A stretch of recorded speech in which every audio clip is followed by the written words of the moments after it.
Hey folks, this is Matt once again. Anyway, this is of the Grindhouse movies, and in finding out that the Grindhouse movies, meaning these two films, I'm going to review this one first. No, this one first. But, long story short, they're getting the Blu-ray treatments, and what I mean is the whole Grindhouse experience is going to be on Blu-ray, not on DVD. So the fake trailers, everything in between, you're going to get that on Blu-ray. Granted, you could probably get on DVD overseas, but I think it's a load of horse shit where you get a lot of fans of these movies, but you can't get the Grindhouse experience on DVD. Instead, you get these fucking things.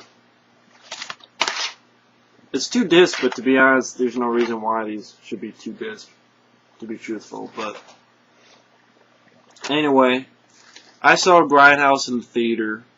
It was a great experience. It was a lot of fun. Seeing these fake trailers, whether it be the Thanksgiving trailer, which, even though Eli Roth directed it, it was pretty fun.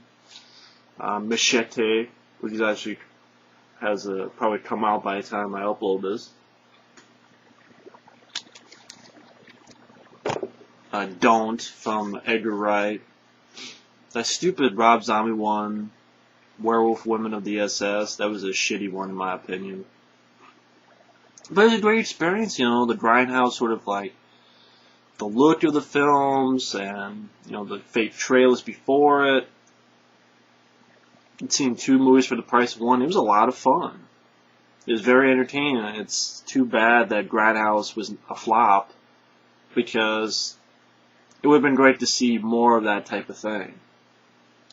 But anyway, the first film of the Grindhouse was Planet Terror. Now, Planet Terror is definitely the better of the 2. This is a fun as hell movie. I mean, basically sort of your typical, there's a virus, government, sort of experiment, and Bruce Willis is actually the leader of the sort of military, deal with these scientists, and the virus gets out, and you have a bunch of zombies. And you have Freddy Rodriguez as a guy who, you don't know much about, but you realize he's sort of a badass. Rose McGowan, of course, as Cherry, and first part of the film is her, doing her dances. A little bit of striptease. And what more can I say about this movie? I mean, it's basically your typical zombie film where there's infection in a small town, and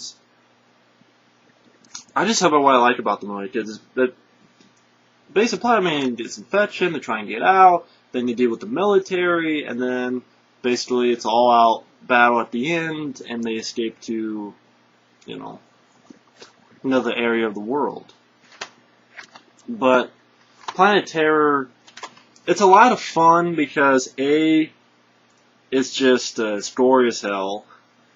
B, Robert Rodriguez's direction is energetic, and that's why I was disappointed by Predators. Granted, he did not direct it, he produced it, but he wrote it, he produced it, he had good control over it. And then I'm looking at From Dusk Till Dawn, I look at Desperado, I look at this movie, Planet Terror, and I'm like, okay, he did Planet Terror. Badass people, badass characters, badass action, gore. Why didn't he bring some of this to Predators? You know what I mean? Why didn't he bring some of that? And this probably cost about as much as Predators, if not probably less. And, imagine the action, the gore in this and Predators. That's why I was like, what the fuck, That's why Predators I thought was lame. This, though, is not lame. And, of course, as you see, Josh Brolin is a psychotic doctor. He's biting this in a test tube, and, it breaks in his teeth. I love the music and the look. Like, Robert Rodriguez himself said he wanted to do sort of a John Carpenter feel, and I thought he did a good job with that. And a lot of good gore. Like, you have this one... The interesting characters, you have Michael Biehn as the sheriff, and, like, Tom Savini is one of his deputies. Jeff Fahey is a cook who, wants to get his recipe right. And he's actually the brother of Michael Biehn. And those two work well together. And, they're great to watch on the big screen as well on DVD.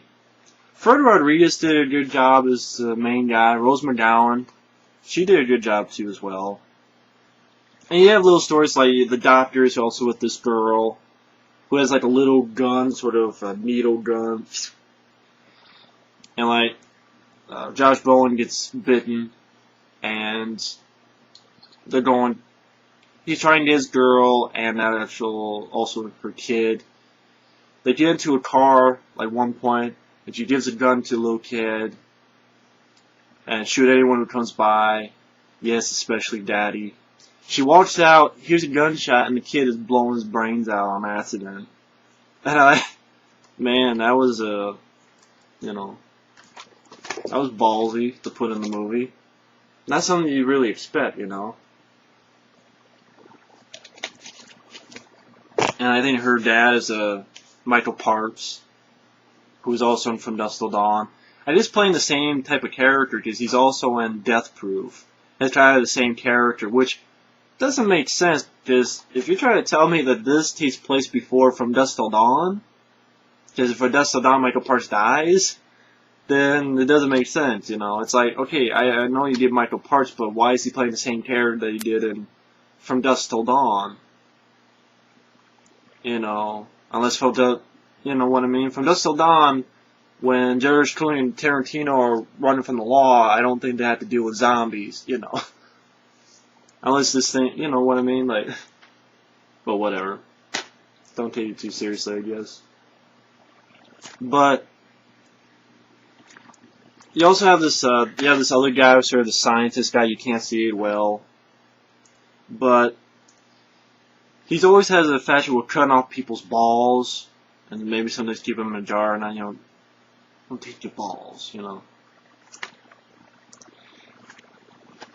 And basically, like, it's just a fun movie. It's an entertaining film. I was trying to find out how long it is. It didn't feel too long. But as the movie goes along, they're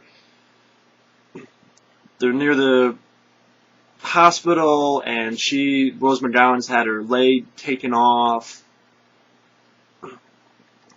and basically they go back and forth, and it's to a point where it comes a point where, of course, he puts this damn machine gun on her leg, and she goes to town on it.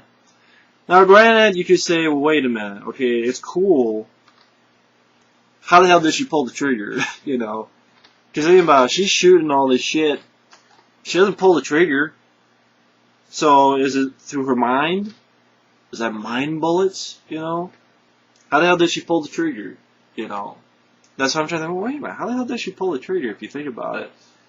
She reaches, and like in this shot, where she shoots the missile, she's not touching it. Now, granted, I'm not that gung-ho about it because it's fun, but it's weird that some people get the pass, some movies get the pass, but other movies do shit like that and they get made fun of, like Shoot 'em Up, like even The Expendables. But this gets the pass. But I loved it, so I'm fine with giving it that. But still, it's just weird. And once again, this is just a fun movie. It just has like you did to the military, and Quentin Tarantino is one of the soldiers trying to mac out on Rose McGowan, pretty much. Telling say something. And like he's gonna try to rape her, but then he's decomposing, like his balls are slowly falling to the floor, and he just did that crazy stuff that's fun. Like Freddy Rodriguez, and then get to Bruce Willis, and he tells about how he killed, I think he killed, shit, I forgot if he killed Osama bin Laden or killed Saddam Hussein. God, I should have watched this before, but it was one or the other. About he killed them. He actually killed a guy. He was doing it, and they were sort of, him and his soldiers were betrayed. And he just wanted to get his soldiers, and Freddy Rodriguez is like, you know, you were a good soldier. And you see him slowly changing, and then, you know, gets killed. And then you have the scene like at the end with the helicopter where they use the helicopter blades to cut, you know, zombies up. And I'm trying to remember which was first, this or 28 weeks later. Because they have that same scene where you use a helicopter to kill infected people. But this might have been first, but I can't remember. This is 2007, so I'm not sure when 28 weeks later came out. I think around the same time. And, you know, it would have been nice to see a little bit more Michael Biehn, but he does good with what he had to do. And Rose McGowan, I'm not the biggest fan of her. I mean, she is hot, but, you know, she's pretty good. She's not too bad. But yeah, I mean, I don't know what else to say about Planet Terror. It's just a fun movie. It's entertaining. It's action-packed. It's got some gore. It's got some, un-PC type stuff, like Tarantino's ball slowly going to the floor, or the kid shooting himself. Great cast. I mean, once again, Rose McGowan, Michael Biehn, Jeff Fahey, Michael Parks, you know, Tom Savini, Tarantino, Josh Brolin. A lot of action, a lot of, you know, guns. Good, like, surprise, like, you know, the scientist guy who likes to cut people's balls. He's like, okay, we don't do this, and he's gonna help save the day, you know, get the cure. Right when he walks out, boom, his head explodes. Gets shot and explodes, so that sort of humor, that kind of works. The score has a good sort of John Carpenter vibe, as well as the look. I mean, I like the film. Of course, that scene where, you know, everything's okay, but then, you know, scene missing, and then they cut back and the whole place is on fire, and then Michael Biehn comes and is like, man, I thought I knew who you were, but I can't believe you're that guy. And like he's like impressed by the guy. It's like gives him the gun. And it's like, you know, if I knew who you were, I was like, no, it's okay. So yeah, obviously some cool shit happened in between. He's like, shit, we missed it. But that was a cool use of that sort of Grindhouse thing, the scene missing. Got a good laugh in the theater as well. But I mean, this also has it's the extended and unrated cut, commentary by writer-director Robert Rodriguez, an audience reaction track, international trailer. Actually, I think this film, actually you get to see the trailer to Machete in front of it as well. This too, 10-minute film spool with Robert Rodriguez, the badass babes, the tough guys of Planet Terror, casting Rebel, sickles, bullets, and explosions, the stunts of Planet Terror, the friend, the doctor, and the real estate agent. So yeah, that's Planet Terror. It's a fun movie. And last thing I'm going to say is, in my opinion for Grindhouse, this should have been the second one. I think it was a big mistake having this the first of the Grindhouse movies. That this was the first film in the bunch. And you'll hear more about why when I talk about this film. Now, I like this film. I don't love this film. And definitely not as good as this one. But I do like it. But this should have been first. And then this should have been second. And you'll hear more why next time. So thanks for watching, and take care.